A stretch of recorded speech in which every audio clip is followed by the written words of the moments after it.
December 19, 2025. Deep inside mainland China, far from the coastline and even farther from Western journalists, cameras rolled at the Checheng military training base in Henan province. What aired that evening on CCTV looked, at first glance, like another routine display of strength tanks grinding across dry terrain.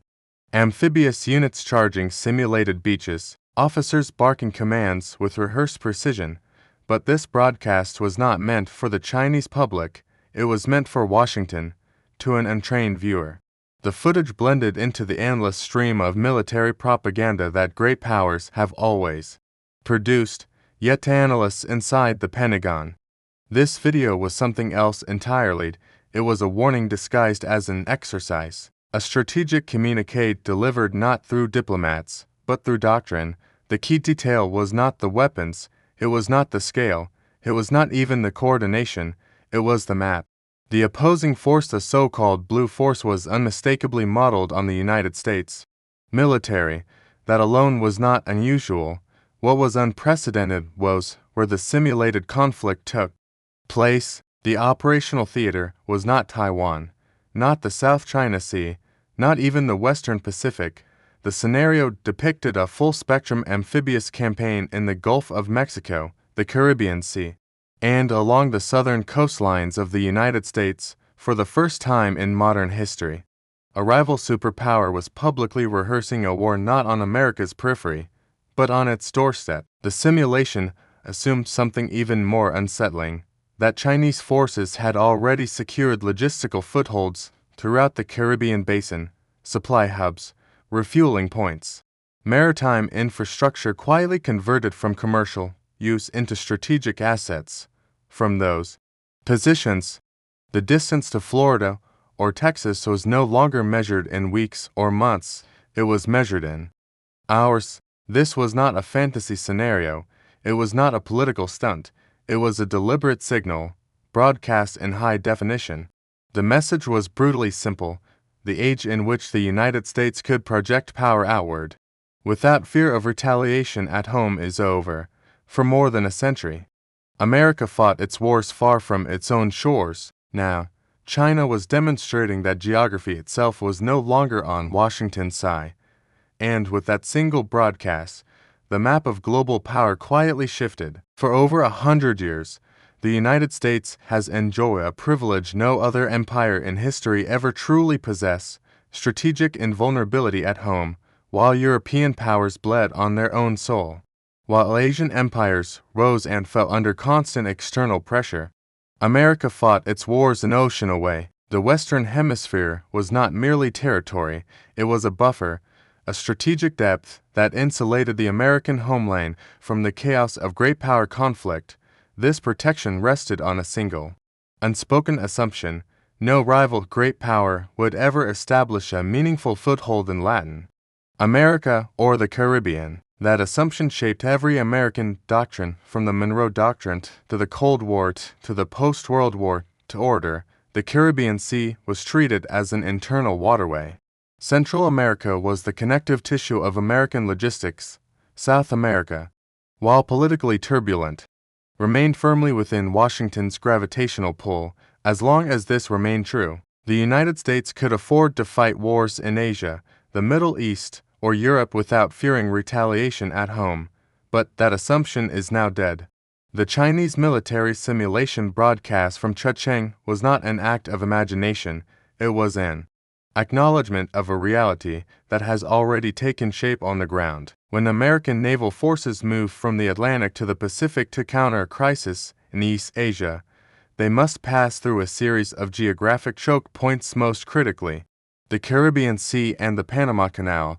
These routes are not optional, they are unavoidable, and, for the first time in modern history, they are no longer uncontested. China does not need to defeat the U.S. Navy in a direct confrontation in the Pacific.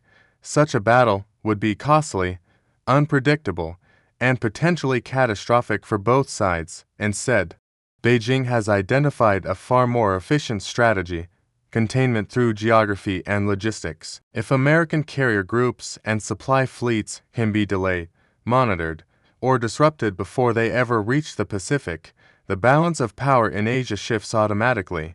A fleet trapped in the Caribbean is a fleet that cannot defend Taiwan.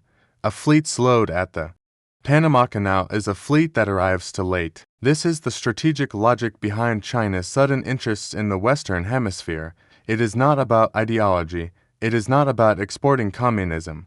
It is about positioning, about transforming America's historical sanctuary into a contested battle space, and unlike previous challengers, China is not attempting to storm the gates with battleships. It is opening the gates quietly with contracts, ports, and infrastructure deals that look harmless in isolation but devastating when viewed as a system. What we are witnessing is not a military invasion, it is the dismantling of America's strategic depth, piece by piece, without firing a single shot. While headlines in the West fixated on spy balloons, trade wars, and fiery speeches at the United Nations, a far more consequential campaign was unfolding quietly across Latin America. It did not involve soldiers crossing borders or flags being raised over capitals. There were no coups, no invasions, no declarations of war.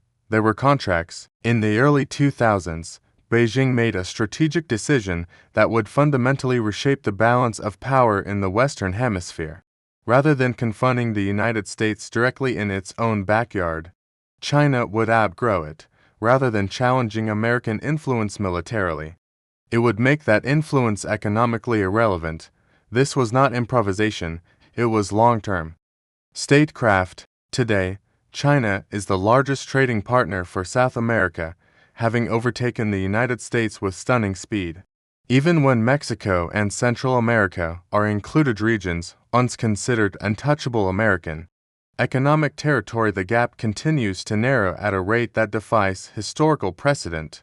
Without a global economic shock, this trend is mathematically irreversible. But trade was only the first layer. The real conquest came through infrastructure, specifically logistics infrastructure, energy grids, telecommunications networks, railways, space facilities, and most critically of all, ports. An extensive study by the Center for Strategic and International Studies revealed a pattern that looks less like global commerce and more like siege planning. Across Latin America and the Caribbean, at least 37 ports are now owned, operated, or heavily financed by Chinese state-linked entities. Individually, each port deal appears benign. A development project, a modernization effort, a much-needed investment in a struggling economy, but taken together, they form a network, a logistical lattice wrapping itself around the maritime arteries of the Western Hemisphere. These ports are not randomly distributed, they cluster around choke points: Kingston, Jamaica, Manzanillo, Mexico, Veracruz, Mexico. These are not just commercial hubs. They sit astride the sea lanes that every U.S. naval vessel must traverse when moving between oceans. Control the port, and you do not merely control the dock, you control scheduling. You control harbor pilots, you control maintenance access, and most importantly, you control data. Modern ports are no longer just concrete and steel. They are digital ecosystems. Every container is tracked, every shipment logged, every vessel monitored by software platforms, many of them provided by Chinese firms such as Huawei and Logink, a state-backed logistics intelligence system. This grants Beijing something military planners obsess over: informational dominance. In a crisis, China would not need to guess where American supplies are moving.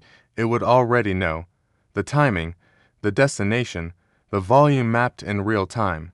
And this is where the line between commerce and conflict disappears entirely. China does not build traditional overseas military bases in the American backyard that would provoke immediate backlash. Instead, it builds dual-use infrastructure facilities that serve civilian purposes in peacetime and military ones in crisis, appear capable of handling a 200,000-ton container ship can. By definition, service an aircraft carrier or destroyer. Fuel depots can refuel merchant vessels today and naval task forces tomorrow. maintenance yards, and repair cargo cranes in peacetime and warships in silence. No flags, no treaties, no public alliances, just capability. This creates a shadow network of logistical support points what amounts to an undeclared forward operating system embedded directly inside America's historical sphere of influence.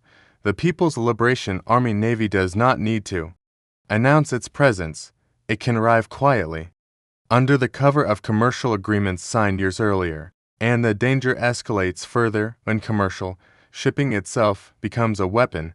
China dominates global shipbuilding and container manufacturing.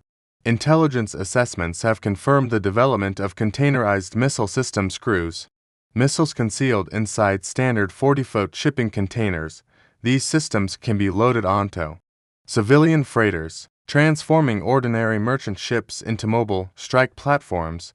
Now combine this capability with control over dozens of ports throughout Latin America and the Caribbean. What emerges is a nightmare scenario for any defense planner. Thousands of Chinese commercial vessels operating from friendly ports in the Western Hemisphere, capable at least in theory of launching strikes against the U.S. mainland with minimal warning. This is not science fiction. It is the logical endpoint of a strategy where economic infrastructure is designed from the beginning with military optionality in mind.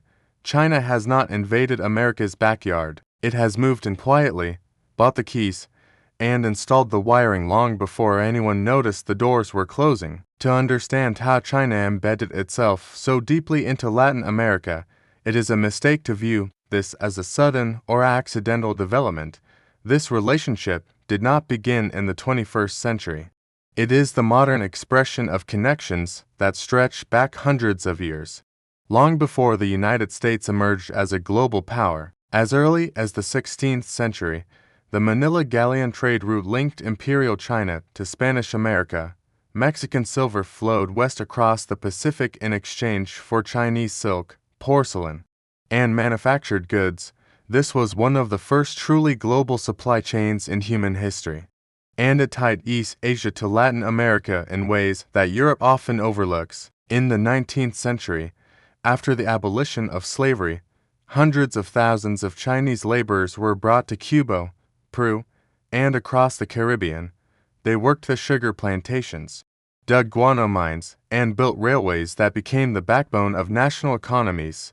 Communities of Chinese descent took root in Lima, Havana, and Panama City, becoming permanent threads in the social fabric of the region.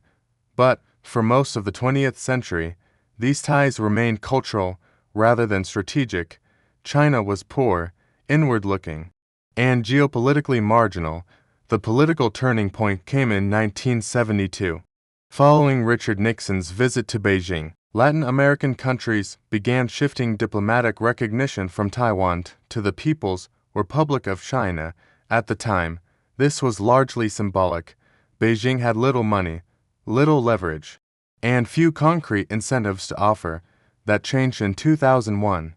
China's entry into the World Trade Organization ignited one of the fastest economic expansions in history. Almost overnight, China transformed from a low-cost manufacturing hub into a resource-hungry industrial giant. Its factories demanded copper, oil, soybeans, iron ore, and food on a scale no other economy could match.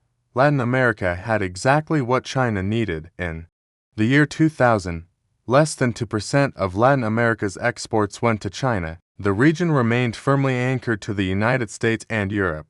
But over the next 2 decades, trade between China and Latin America grew at an average annual rate of over 30%. By 2024, total trade volume reached approximately $518 billion, with projections pushing that figure well past $700 billion by the mid-2030s. This was not mere growth, it was a gravitational shift. China did not simply buy raw materials, it restructured entire economies around Chinese demand. Copper from Chile, soy from Brazil, oil from Venezuela, beef from Argentina. In return, Latin American markets were flooded with affordable Chinese manufactured goods. First consumer products, Then increasingly sophisticated items like electric vehicles, heavy machinery, buses, and telecommunications equipment. Western competitors could not keep up, not on price, not on scale. Take Chile as an example. Nearly 40% of Chilean exports now go to China. That level of concentration is not trade, it is leverage. If Beijing were to halt copper imports tomorrow, the Chilean economy would face immediate crisis. Similar dependencies exist in Peru and Brazil, tying national stability directly to Chinese purchasing decisions. Trade dependence soon evolved into something more binding: debt. Since 2005, Chinese state banks have issued more than $130 billion in loans to Latin American governments. These were not charity loans, they were precision instruments. Venezuela alone received roughly $60 billion, locking in oil supplies for decades. Brazil received tens of billions more. Crucially, many of these loans are repaid not in cash, but in commodities: oil, minerals, agricultural products. The structure is elegant in its efficiency. China lends money to build infrastructure using Chinese firms, Chinese equipment, and often Chinese labor. The money circulates briefly through the host country and then returns to China in the form of guaranteed resource flows. The recipient nation gains a dam, a railway, or a port, but also acquires a long-term obligation that limits its strategic freedom. In recent years, the focus of this strategy has shifted toward the resources that will define the next century. At the center of this shift lies the lithium triangle, the region spanning Argentina, Bolivia, and Chile, which holds roughly half of the world's known lithium reserves. Lithium is the lifeblood of the energy transition. It powers electric vehicles, smartphones, grid-scale batteries, and modern military systems. While Western governments debated climate policy and industrial strategy, Chinese firms moved decisively. They acquired stakes in lithium mines, built processing facilities, and established battery plants on the ground. This vertical integration ensures that even when Western companies manufacture electric vehicles, the batteries inside them often trace their supply chain back to Chinese-controlled assets in the Andes. Economic dominance translated seamlessly into political compliance.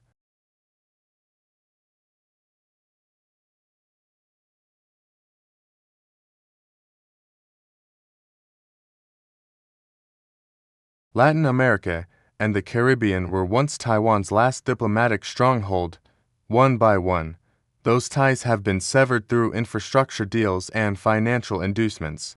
Honduras' decision, the switch recognition in 2023, was not symbolic, it was strategic. Each defection isolates Taiwan further and sends a clear message to the world: allegiance can be purchased. By the time Washington fully grasped what was happening, the architecture of dependence was already complete. The most alarming dimension of China's expansion in Latin America is not found on the ground or at sea, it lies above the atmosphere, in a domain that rarely enters public debate but sits at the core of modern power: space. Over the past decade, China has constructed a network of space tracking and satellite support facilities across the Southern Hemisphere. The most consequential of these installations is located in Argentina's Neuquén province, a vast complex dominated by a deep space antenna capable of tracking objects millions of kilometers away. On paper, the facility is described as a civilian project designed to support lunar exploration and interplanetary missions. In practice, it is operated by the Chinese military. The agreement granting China access to the site effectively cedes control of the territory for 50 years, with minimal oversight from Argentine authorities. This distinction matters. Satellites are the nervous system of modern warfare. They guide missiles, enable secure communications, provide intelligence, and coordinate logistics across continents. A facility capable of tracking deep space objects can also monitor military satellites, intercept transmissions, and map orbital patterns across the Western Hemisphere. From the perspective of U.S. defense planners, This installation is not a scientific outpost, it is an electronic listening post placed in one of America's blind spots, and it is not an isolated case. Taken together, ports, telecommunications networks, logistics platforms, and space infrastructure, China has assembled an integrated system that spans land, sea, air, and orbit. It is a comprehensive presence designed not for immediate confrontation, but for leverage in a crisis. So, where is the United States? Contrary to popular belief, Washington is not unaware of these developments. Every port deal is monitored, every satellite dish is cataloged, every loan agreement is analyzed. The problem is not blindness, it is paralysis. For over 2 decades, the American response to China's advance in Latin America has followed 3 tracks, all of them inadequate. The first track is what might be called the initiative war. Every few years, a new administration unveils a grand economic partnership with impressive branding and lofty language. In 2021, the Biden administration launched the Build Back Better World initiative alongside the G7, presenting it as a democratic alternative to China's Belt and Road. The promise was high quality, transparent infrastructure financing. The delivery was not. In its first year, global funding for the initiative amounted to roughly $6 million, not billion, million. At the same time, China was investing billions into single project ports in Peru, metros in Colombia, and energy infrastructure across the continent. The second track is the warning campaign.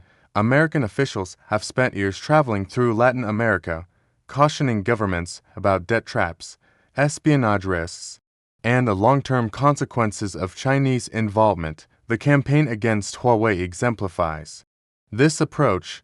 Washington exerted heavy pressure on Brazil to exclude Huawei from its 5G network, citing national security concerns and threatening to downgrade intelligence cooperation. The argument was not wrong. The problem was the alternative. Huawei's equipment was 30 to 40% cheaper than European competitors for a developing country. That price gap is the difference between building a national network or going without one entirely. Brazil ultimately allowed Huawei to participate because the United States offered no subsidized replacement. You cannot defeat something with nothing. The third track is the most dangerous, the slow return to hard power, as economic initiatives falter and diplomatic warnings lose credibility. Voices within the American establishment are increasingly advocating a revival of big stick diplomacy. The rhetoric surrounding the Panama Canal has sharpened. U.S. officials have hinted that if Chinese influence compromises its neutrality, military intervention would not be off the table. This approach is not theoretical, it has precedent. The maximum pressure campaign against Venezuela, including naval blockades, asset seizures, and covert regime change efforts, was framed as a defense of democracy. But it also served a strategic purpose, attempting to dislodge a Chinese and Russian-aligned state from the region. The danger lies in miscalculation. If the United States concludes that it can no longer compete economically in Latin America and resorts to coercion, it risks triggering a confrontation for which the foundations of its power may no longer be sufficient. At this stage, the conflict between the United States and China in the Western Hemisphere can no longer be understood as a traditional geopolitical rivalry. It is not simply a competition over influence, alliances, or ideology. It is a clash between 2 fundamentally different models of power. One is an empire of force, the other is an empire of trade. The United States remains the most formidable military power on Earth. Its Navy patrols every ocean. Its Air Force dominates the skies. Its defense budget is approaching $1 trillion annually, on paper. No rival comes close, but, as the risk analyst and philosopher Nassim Nicholas Taleb warns, power measured on paper is not the same as power measured in reality. Nominal figures, GDP, defense budgets, headline spending are seductive but misleading. What matters in a prolonged confrontation is not how much money a country allocates, but how efficiently that money is converted into ships, missiles, drones, and industrial output. Here, the imbalance is stark. A dollar spent on defense in the United States is absorbed by bureaucracy, inflated contractor margins, and high labor costs. A Chinese defense dollar stretches far further. Labor is cheaper. Supply chains are domestic. Industrial ecosystems are tightly integrated. A Chinese destroyer costs a fraction of an American Harley-class destroyer. A Chinese shipyard can launch multiple hulls, while American yards struggle to maintain production schedules. On paper, China spends far less. In practice, its procurement capacity is approaching parity.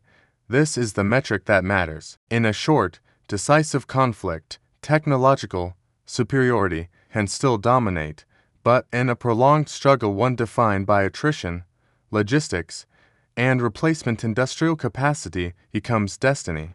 China is the factory of the world. The United States is no longer a manufacturing powerhouse. This industrial divergence reframes the entire question of escalation. China has secured raw materials, logistics hubs, and political alignment across Latin America. It has embedded itself into supply chains that feed global industry and modern technology. The lithium in electric vehicles, the soy in global food markets. The components in consumer electronics all increasingly flow through networks influence store. Controlled by Beijing, the United States now faces a narrowing set of options. It can accept a multipolar Western Hemisphere, one in which it no longer enjoys uncontested dominance and must share influence with a strategic rival. This would require a profound shift in American strategic culture away from hegemony and toward coexistence, or it can escalate. It can attempt to roll back China's presence through sanctions, blockades, covert pressure, and military intervention, reviving a doctrine of force that defined earlier eras of American power.